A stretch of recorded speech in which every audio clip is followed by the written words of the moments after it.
Hi, everybody. For all those You who, got to turn the volume. excuse unmute me, yourself. I actually did, Oh, yeah. Marlene. Okay. There's a delay. Last minute instructions from Marlene Best. There was a delay. Okay. Still with the instructions. Can anybody see me out there? Sorry about that. Happy Hanukkah to those who it might apply to. And I hope everyone is doing well and trying to cultivate a decent set of humors. Not the old humors, the new humors. I have a few questions here, and I'll kind of just, I think there are a few that run into each other, so I'll try and mix them up a little bit. This one's from Bronwyn and from Gatineau. She has a question with respect to something I said in the webcast, that there was something like, when we are engaged with another person, we are that person, but without awareness. This is going to entail a little bit of visualizations. Just picture that you're around others or engaged with others. And what Bronwyn is getting at here, and maybe I can read the question, that might be easier to do. We are that person, but without awareness. You said this was a deep level of loving, and my question was, when we experience that engagement with another, as energy comes into us, sometimes it can feel bombarded. She can feel bombarded by the intensity of it. So what is the connection between that loving and the loving of the highest? It seems there is a gentleness beyond our understanding and capacity that comes into us with the sense of highest loving. So kind of take a look at it from this perspective, if you can. You've heard me talk about a level of loving that's very deep within ourselves. It comes in, flows into us, and we use it. It's like a current. It's like a tool. Not quite like that, but it can be classified as that. So that you can utilize that energy to construct your personality. Obviously, we don't perceive it very well. Otherwise, we would right away understand what was going on. And it's perhaps in our journey ultimately to begin to perceive that level of perception or loving, that so that we can begin to understand why it's there, what its purpose is. That's why it's there. And how we fundamentally use it in our everyday life. Okay, here goes. You could also call it an intensity, a universal intensity. I like calling it universal love, but that loving aspect is subtle. It wants us to use it at these levels, the coarser levels, for the reason of creating a form, personality form, of some kind, a perception, one could say as well, of that which is it. Okay, all right. From the time of our birth, we have an automatic intensity. We have no idea where it comes. We just call it life force or something that we use to engage with take a look at what's going on around. We even actually mimic everything and anything that we see out there, primarily our parental background, certainly in the early years. And our parents don't have any idea that they are transmitting information into us about how one should live, how one should be emotionally, physically, mentally. We have children who copy how their parents walk, how their parents talk, how their parents engage with each other. Their copying mechanism is involved with the utilization of the energy that's deep down inside of us that is called love. That love everyone has. So it's real hard for us to understand that statement. Even those who we don't agree with, even those who use that loving in a very harsh manner, coarser manner, loving manner, emotional manner, attitudinal manner that we don't like, or ones we like. Even us, who express ourselves in the way we think we need to, in a context, a set of circumstances, and the way we think is valuable based on what has happened over the years,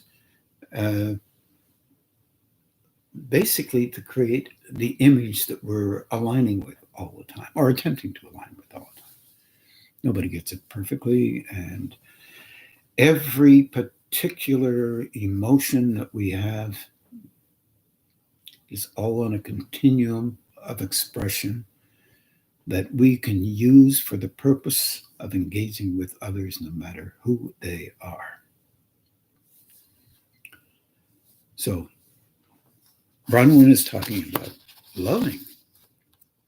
Such a level of loving that energy has is mind-boggling to us. We can't even come to even sense something that strong yet, because our focal point is on how we personally function in the way we believe we need to be frustrated, to be happy, to be spiritual, to be secular, to be involved with anything and everything that we have a notion about, a notion that is ours. Others have it too, but not everybody has the same.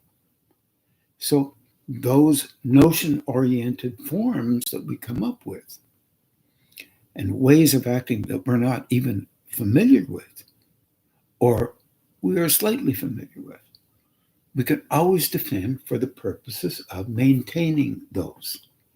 This is how we maintain them. We use that love to maintain. How we create them, we use that love to create. There seems to be a fundamental internalization at the level of that loving that believes that we will ultimately not only use that loving for agreement and disagreement with anything and everything in life, but we will allow that loving to be perceived by us in some form that is relative to it, not relative to what we believe it should look like. This is once again a very difficult thing for us because we do have ideas about what that should look like. And I believe we're entitled to those ideas. That's entitlement. But it doesn't mean that those are the only ideas. It means these are options that we believe are valuable when we are engaging and thriving around others or not thriving around others. When we are defending our way through life like a whole bunch of inchworms moving through space or earth slowly without the faintest idea of what we're here for, why we're engaging the way we do, except to protect the way we do it. So, all of that, just tremendous level of loving, can be used for anything. And to have come to the surface an awareness where you can perceive that you're actually doing something that gives you credibility. And that is of great value here in this world, course level of function. But at the same time, you may not be helping others and you might be hurting yourself. Now, what that means is probably less relevant than becoming aware of the possibility that what I just said may be of some value. We have the capability of engaging and defining love beyond what we can come up with. Beyond what we can come up with at this level of function. So any deeper level of engagement that you can perceive is a little smidgen more than you had before. Feels honestly like a lot. But our capability of allowing ourselves to be loving, gentle, compassionate, respectful of others, no matter how they function, it's tough for us because we have natural ways of seeing things and personalized boundaries that we believe are acutely necessary. And in those image moments, those perceiving moments of how we function, they are actually honestly necessary for us. If we cannot perceive them, then they're necessary so that we can begin to perceive them and recognize and acknowledge that we can actually notice that they exist and not be put off by the fact that they exist, but maybe even begin to learn that others might be helpful as well as those. Without negating how we have functioned and used that love energy or force for the purpose of engaging in only one way, and a way which, by the way, holds no bounds because it can shift and change in an eighth of a second, because we have decided or responded, it seems, differently than we did a few seconds ago. We have used that energy reflexively so quickly, and we have learned how to do that without even knowing we're doing it. Okay. All right. Now, what about if we're angry and we react to others who are angry? Or let's say we're not that angry, but others are angry about something. They are actually transmitting that energy to us, into us.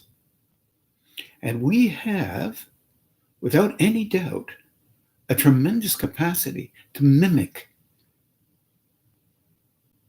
In response to that, so to protect ourselves in a way that we use anger to protect ourselves. Here's a dilemma. We all have internal tones. They're reference tones. One could say you're walking around, you're reasonably happy, whatever, and things are going not too badly. And if you could take a few seconds and try to be aware inside yourself to see how you were, let's say, emotionally, you can feel that sometimes. Sometimes you're not interested in doing that. But if you could, and see what was functioning in you, you might notice a note or tones. Someone walks by and smiles, you might smile back. Oh, it shifts your tones a little bit. You might be really afraid of smiling and you need to be especially kind of faceless, emotionless, and not interested in other. Some people believe that's why you have to be spiritual. You have to be so serious that you can't crack a smile. We have the same thing in business. It's a person that laughs too much, you don't think you're credible, all that kind of thing. Don't smile in church, don't laugh in church. Some churches, they can smile and laugh and dance and be happy. Loving is not a negative thing. It's okay for you to attempt to be loving, except, of course, if you are attempting to care for other people under certain circumstances, then what will they make of that? And how then will they respond to that? They also have a coarser view of a number of responses that you respond to if you like a person or you enjoy being around them from time to time. This is a natural element in our coarser planes. We're constantly trying to figure out what's going on in the other person. But if you're angry, like I was saying, then you have a reflexive response internally, and it affects that tone, that internal tone that you've constructed over your lifetime. And that measures everything. So you can measure everything from being afraid, from being judgmental, from being fearful of being thought of, taken advantage of, or whatever. Yeah, sure you can. The problem is you will see everything in those terms. If you're good at one thing, one particular tone, you'll see everything in those tones. That will have an effect inside of you. It creates chemistry in you. This is a dilemma for many of us who have had traumatic events occur during our lifetime. There is an internal response in there where those tones create chemistry that can affect your body. I don't subscribe to walking around having a smile on your face when you're not happy, but try it. And after you've done it a few times, even on your own, you'll feel a little bit better just having a smile on your face. It's weird. Not really. It's what that chemistry does. Sends information up to the brain. If you're practicing doing one thing, it will send chemistry up to the brain.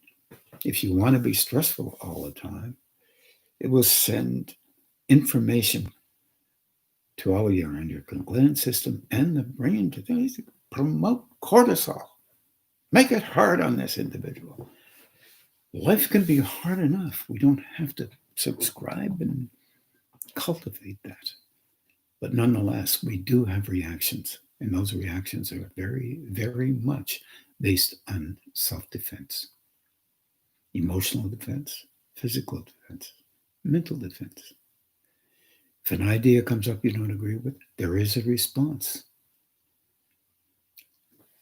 What you can do is lean into thinking about something. You may not agree with it, but if you're thinking about it, you will agree or disagree with it for your personal reasons. Then you get a little hint about how you actually think. So you can learn from that. Widen it out, or you can say, no, I don't want to widen it out. I like mine better. There are so many options in 8 billion people. And we tend to choose quite a few of them. And we become rigid in how we think. If a person actually cares for you, how much caring can you handle? If a person is angry at you, but not necessarily you, the whole of the world maybe. You just happen to be there at the time. That will affect you, and you will affect you. So here's a trick. Use a life map on that thing. Don't be afraid to ask for help. I know there's a whole spiritual domain out there. Oh, I don't ask for help for anything. I don't need it. I'm tough and I'm strong and I'm this and I'm that. Yep. And it's okay to be that way, but there are other ways.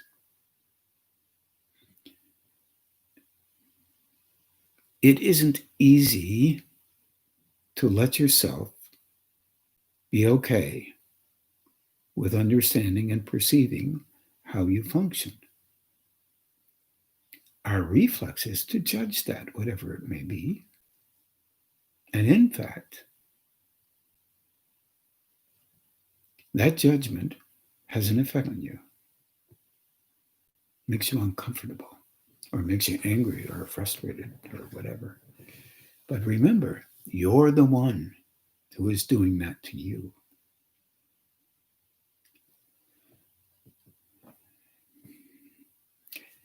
You transmit that which is there to others. They transmit that which is in them to you. If you wish, you can actually attempt to help. You can ask for transmutation and healing into you.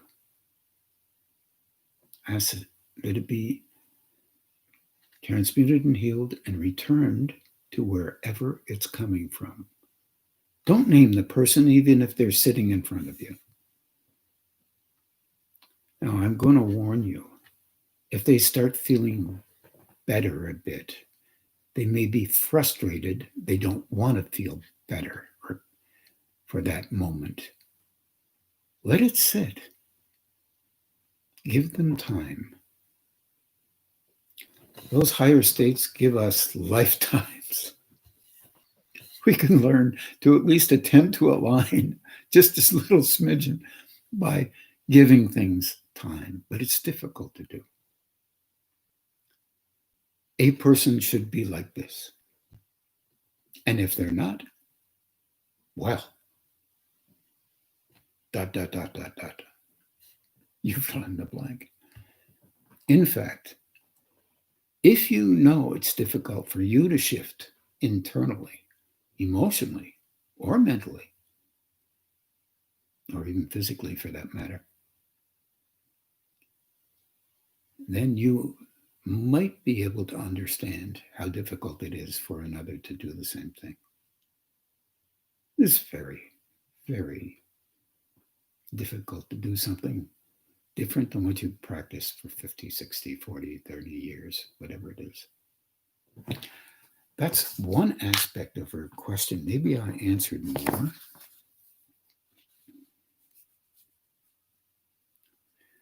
So what is the connection between that loving and the loving of the highest?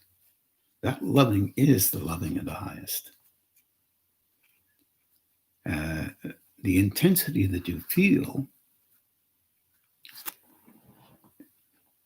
in terms of the question, the intensity that you feel in you when you're around another, maybe them trying to make sense or them trying to protect the way they already feel and have felt all their life inside of them. This sometimes can happen reflexively. The individual may truly not know, honestly, that they have that intensity, coarseness, or harshness in them. So your patience with you and your perception, if you perceive something like that, you are the one that can work with you.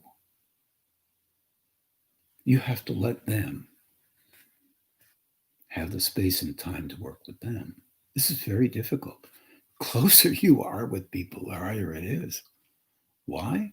Well, they should be exactly this way, according to you, me. It doesn't work that way.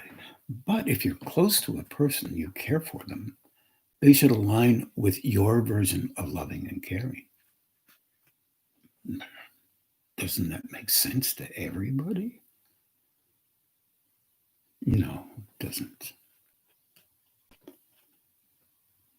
But remember, your version of loving and caring has been copied all through your life and protected with very little understanding and very little perception of what it looks like to others.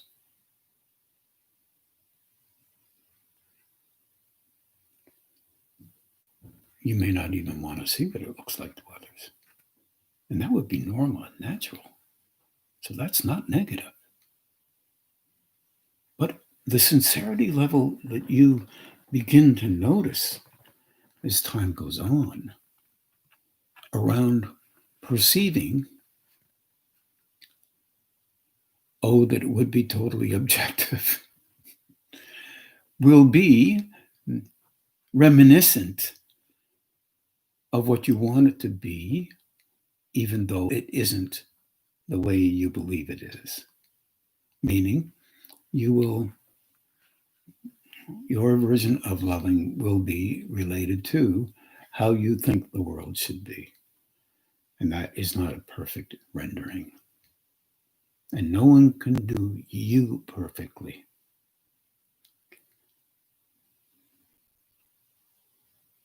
Therefore, no one can do someone else perfectly. However, there is another aspect that is there from the time of our birth as well, and that's the cultivation of a competition for who is more loving. Oh, it sounds so weird. Who is more caring? Who is doing this better than that? That, I think, comes out of the very, very coarseness of our beginnings of being a human being. It's basically involved with survival. So what we're trying to do is just be aware a little bit more, and for those of you who are watching that energy inside yourself, it's hard to decipher between another person's energy in you and your energy in you. A couple of tricks. Yeah, I did say use a life map, but talk to yourself about what's going on. My parental background said never talk to yourself. People are going to think you're a little bit weird. But when you're not around people, try to understand what's going on so your brain and your emotions can take in what you believe must be true, because when you do that, you may not agree with it. Not as much, because your sensory system is quite profound in its wish to be genuine or sincere. the reading of your emotional disposition or your responses not as sincere. They're more related to being protective of what you want to believe might be true.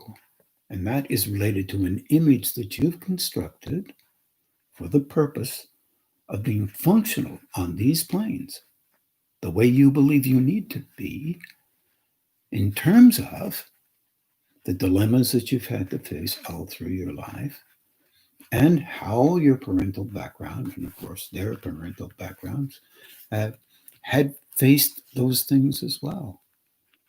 And we don't do very well with this. We don't see it very well. And we don't want to, only because we would prefer to think that we are in charge of everything we do and we are the ones who are more right than others. It's not real, but it does help us to feel as if we're surviving and functioning in the life that we have. Let me see if Bronner brings anything else up. It seems there is a gentleness beyond our own understanding and capacity that comes into us with the sense of highest loving. And I agree with that. If we and others love deeply in our engagements with ourselves and others, are these expressions of loving from the same source? Always from the same source, because we're using that deep down inner loving and converting it into our rendering of what loving should be like under these circumstances, those circumstances, those circumstances, and those circumstances, or how many ever you want. This is not a negative thing. But look, if we can see how we're doing that, we might be able to be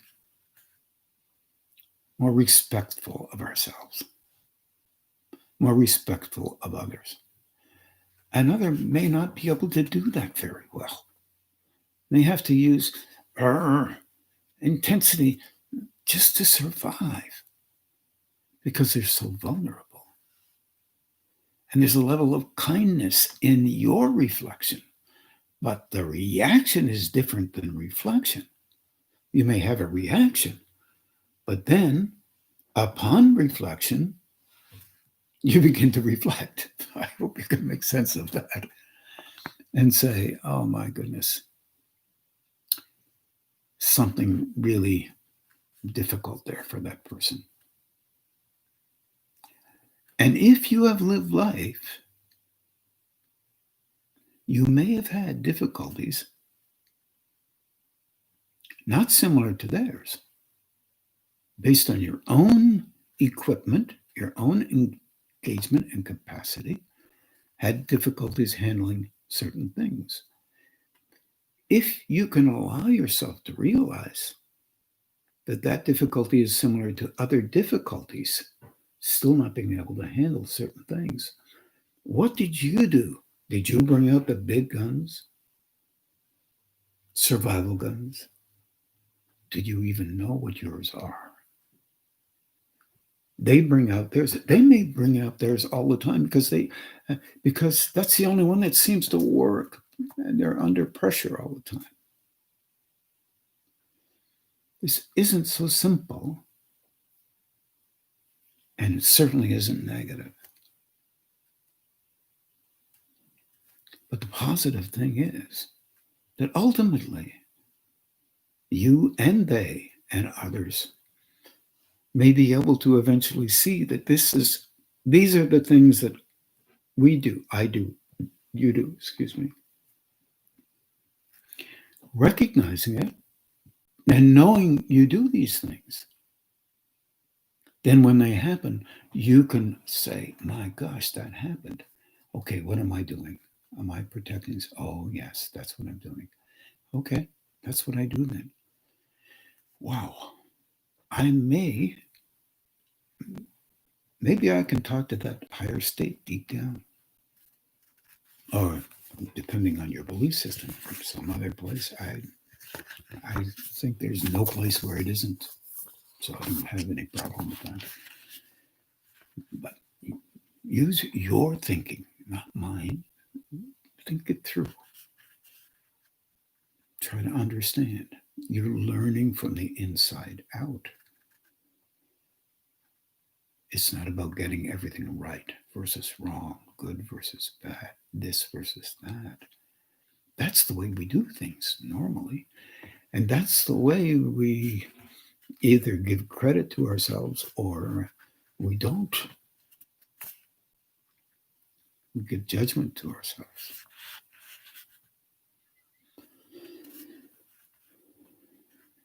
I hope that helps a bit. Here's another. If we engage with someone who's defensive of themselves and seeking validation, as we all do we become exactly them or exactly them in the places where we ourselves are fearful, self-protective, etc.? Loving in this way seems to be different than what we imagine it to be. In fact, she's got a good point, Bronwyn has. This is a form of loving that we do, but it's counter to our definitions of what we might say. I am looking for a partner who will love me forever in the way I believe they should. Oh, sorry, did I put that in there? Love me forever, no matter what my warts and foibles are.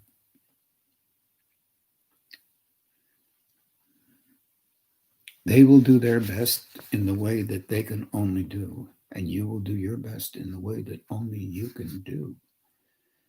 But first on your list of best friends is you. And that's reflexively. I know people won't like me saying that, and I don't blame them. But there was an old adage,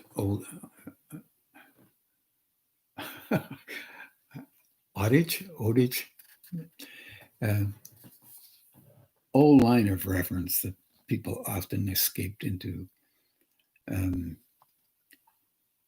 If you're really going to help yourself, I think there was an old friend of mine, Dr. Douglas Baker, who was an occultist and a medical doctor, said, and he took that out of the, well, I won't tell you where he took it, out of an old theosophical orientation. I think it was Rudolf Steiner at the time. If you really want to help yourself,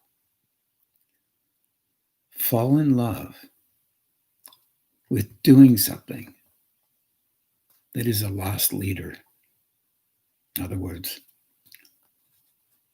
try to help where no help is accepted. That's a terrible thing to say out loud, but nonetheless, in a kind of a way, working for, in some noble way, not my definition, your own, to try to be helpful to folks who can't help themselves, is a very, I'll say it out loud, sacrificial way. And I don't really think that that is the best word for it. A giving of yourself so that some area of humanity or other area of existence within our human casting in our world, so that you can be helpful in some way that will make you feel good and also do some good to those inner tones of you by giving of yourself, not devaluing others under circumstances that they can't do anything about. Oh my gosh, that is a mouthful. Little renderings of some kind in there may be helpful to you. If it is, keep sincere about it. And the sincerity I'm talking about is do it because you want to. And you might even say do it because it might be even helpful a bit, so that you can honestly say, well, at least I tried to help here. I didn't succeed very well, or I did succeed very well, either one. But I did at least try to do that. You never know the smallest little tiny thing that you can do may be noticed by others who would never actually do such a thing, and they may begin to do something else. That, I think, can be helpful to you in a relationship with loving that has nothing coming back to you, basically, about your own self-importance. But you will feel that self-importance come up inside. Recognize it. And if you can buy this one, ask for help for it. Talk to that universal loving, your version of whatever you want to call it, and ask for help for it. That piece of need to be recognized. Is it not good to be recognized? Yeah, sure, but it takes away from the sincerity that you have and the honesty that you have in relationship to why you do it. None of us are perfect at this. Just do what you can if you think it's worthwhile doing. Let me see if there's anything else here.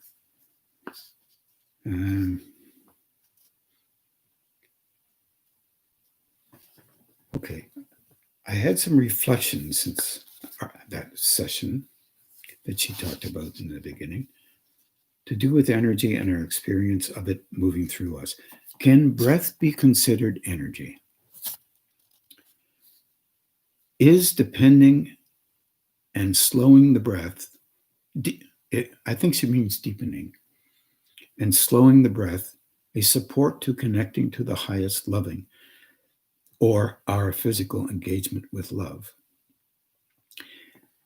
Let me try that one first. Can breath be considered energy? Well, I guess it could be. I always reckon back to the idea of Adam and Eve. I always find it very fascinating. That's a really interesting fable, or parable, one could say. If you look at it like a parable, then you can open your mind to understanding higher states. There's 3 states there.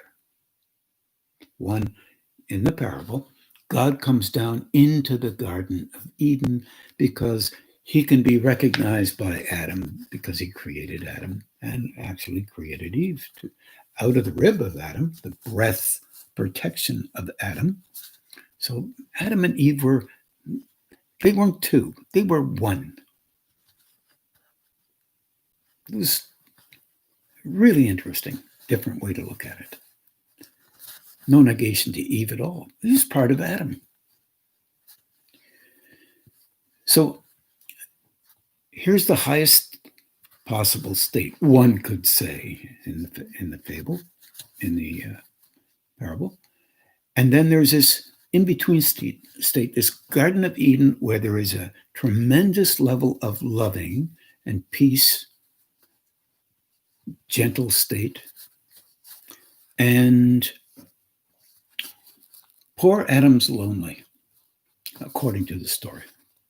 So something has to be created to make Adam happier. So goes to a rib and takes a rib, a part of Adam's base construction, blows on it as he blew into Adam to give him the breath of a higher state, The breath of a higher state is in Adam because this higher being blew love, blew higher state energy into him. Part of the rib protection, still part of Adam. Eve gets a bad rap, according to people who talk about this. Look at it from a different point of view. There is another level, and it's called the coarser levels. They have no ability to get from the coarser levels to the middle state, the Garden of Eden state, and into the higher state. They have no ability to do that. They are closed off. They bend down. They stay in the coarser orientations. They cannot reach up through the Zephirah, through the chakras into higher states. That ladder is not connected. It's not there except on the coarser states.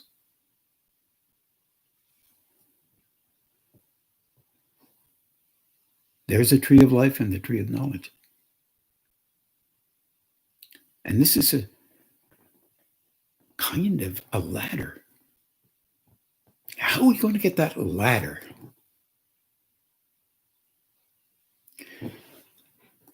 That is related to this world, this Garden of Eden world, that relates to Adam and Eve, both have this ladder within them, the tree of knowledge and the tree of life. But how are we going to get them down into the coarser states? They're not going to want to leave this so-called higher state Garden of Eden. They can't, because they missed God, you see. He went into a different state, this according to the parable. And so there's three states, the one state, middle state, and the coarser state. How are we going to get them down? Well, we bring in the whisperer, the snake that goes, tss, tss, the whisperer of knowledge, the supporter of an idea that is formulated in the minds of Adam Eve. Hyphen. Not two, one. All of a sudden, an apple or depending on the story, could be a fig, could be a date. It just depends on who tells the story, and a number of different orientations toward this fable have been told. Or fig. I've heard it told at least 3 or 4 different ways. And you probably have too. So, eat the fig, eat the apple in our Western tradition. Eat the apple, and all of a sudden the workings inside the body start to move. Saliva drops down and through the throat, chewing stuff in the belly starts working, and the gut starts working, and they need to be focused on the form as their needs increase related to the lower states. Slowly, they begin to slowly engage with lower states, but they still have a link up with the Garden of Eden. The ladder is being let down from the Garden of Eden down into the coarser states as they move down into the coarser states. Very fascinating. Adam lives a long time. Eve. They have children. They engage, spread their ability to transmit energy relative to the higher states. It moves through humanity without the knowledge that it is moving through humanity. Then in the orientation relative to the David bread, so to speak, or the way that that refinement occurred, people were, in the old days, they had all kinds of prophets, and they would lie down on the ground and almost like an epileptic seizure, but they would go into a trance, and expressions from the Garden of Eden state would come in out of their mouths for the purpose of trying to be helpful in some way. And if you look generally over the whole of the Old Testament or the Torah, then you're looking at different interjections of possibilities that may be helpful. The Ten Commandments, perhaps versions of how to deal with these 10 ladders, the 7 plus 3, the 3 becoming 1 in the old traditions, mystical occult traditions. So you have a link up with these Zephyroth or the chakras. That's 7 plus 3, 10. An engagement with higher states relative to the crown and how that gets there. In other words, eventually leading towards an engagement with loving, because that was the question, at a deeper, higher level, and the individuals becoming conscious of that level of awareness. First using it for their own purposes, and then slowly beginning to recognize that use of that form is only for the purpose of helping others in the process of engaging with higher states. Wow, altruistic, I agree, totally.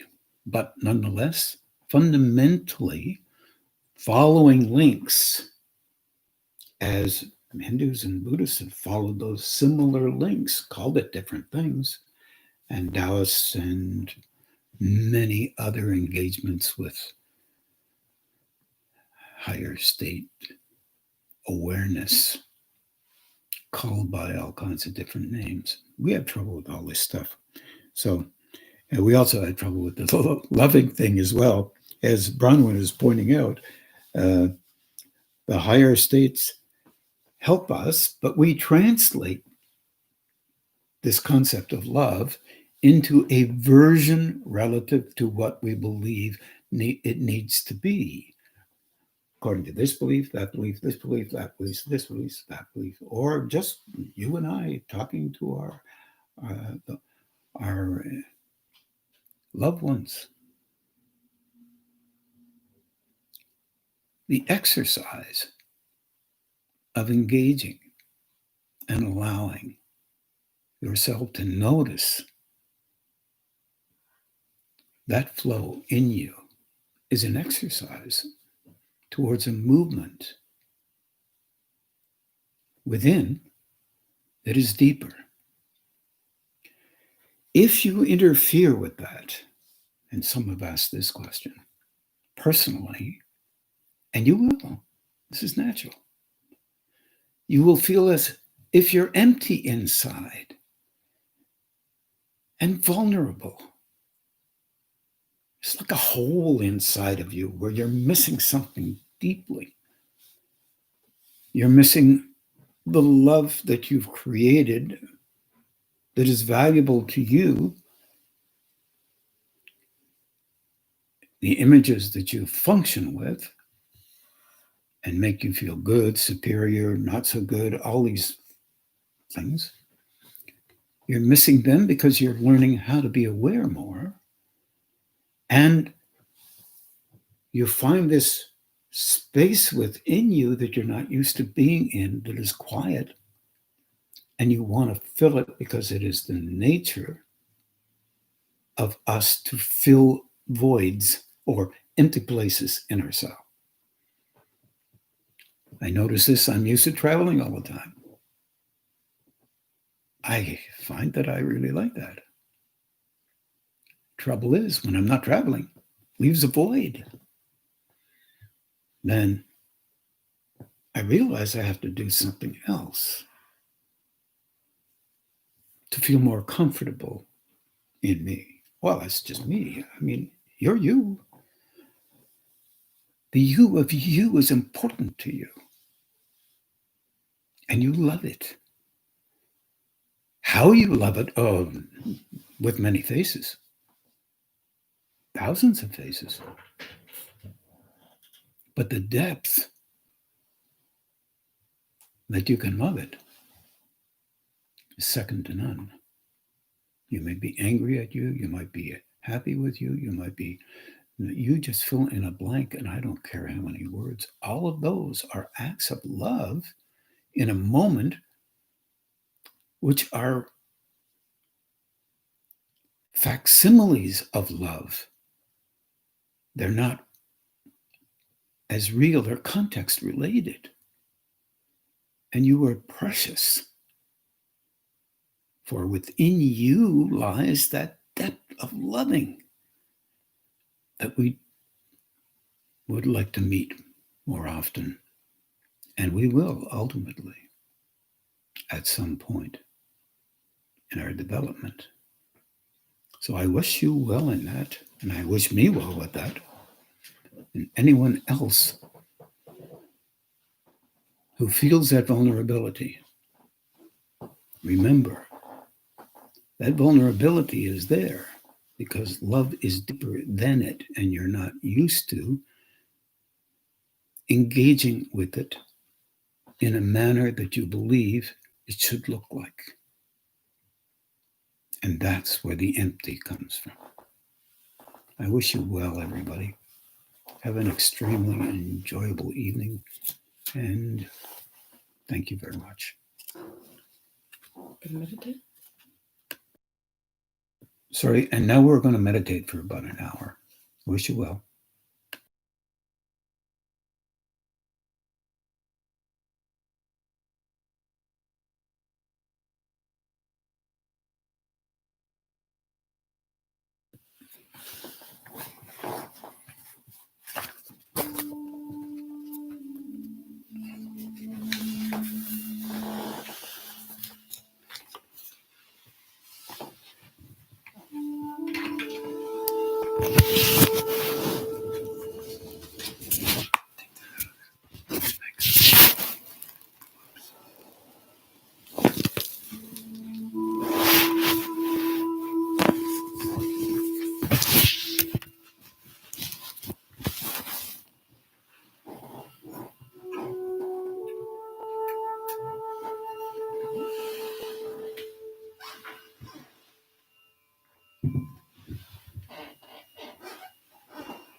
Good night, everybody.